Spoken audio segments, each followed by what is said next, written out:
Gabriel.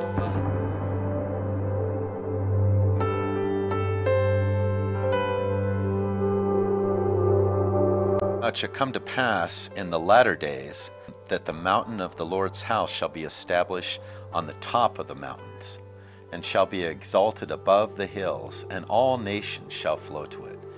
Many people shall come and say, Come, let us go up to the mountain of the Lord, to the house of the God of Jacob.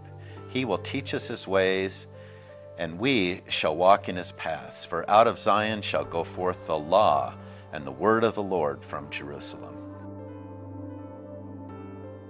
Ever since I was young, I've been climbing 14ers, and almost since Gabe's birth, I've been asking Gabe whether he'd be willing to go up to the top of a 14er, just because that's been the desire of my heart, is just to get him up to the top of a 14er. And every time I would ask, he would always say no, with just an adamant no, not just a minor no, just no interest whatsoever.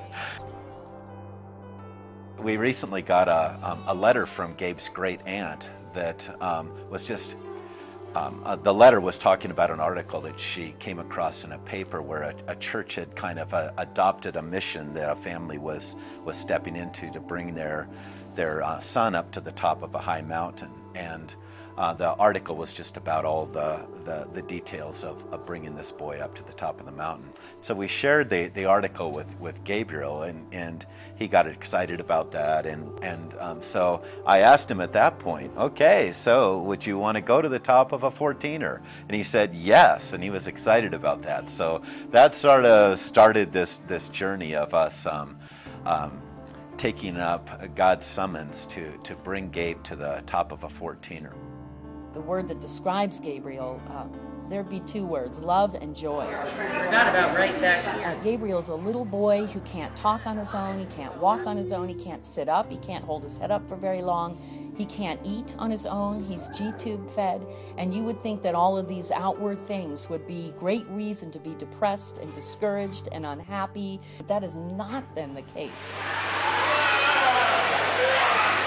We're going up there without any assumptions of what God will do.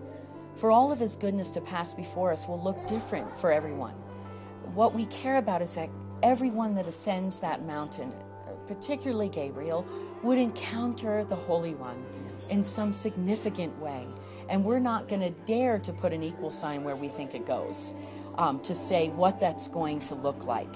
If it means he's raised out of his chair, if it means he gets his voice back, if none of those things that we can see take place, and instead there's an encounter that transforms Gabriel from the inside out, we are just walking in obedience to do the thing that God has said to do and believing he will meet us there, and whatever that looks like, we're fine with.